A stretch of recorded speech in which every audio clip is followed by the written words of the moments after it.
наистина е кавалер, трябва да отмести столчето, за да може да кавалерства на дамата да седне. Ако съответно тя има връхна дрека, да й съдейства да бъде поставена на подходящото място. Добре. Какви би трябвало да бъдат комуникациите на обществените? Социално публично уважение.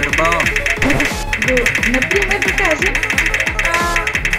не е задължително за делова среща, но това е комуникацията, когато има предизвика в градска транспорт, в киното, на опера, на театър, в магазина.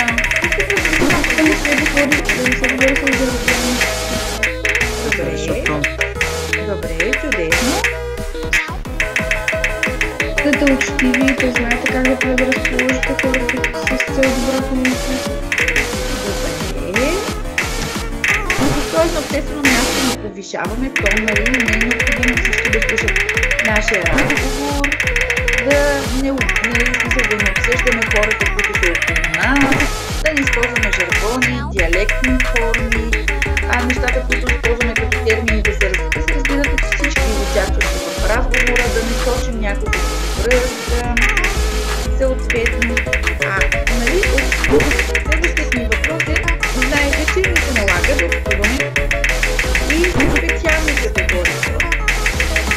Какво е вашето смисъл, вашето държане, когато се срещнете с такива хора? Как би трябвало да се отнасяте с тях? Как би протекли срещате с тях?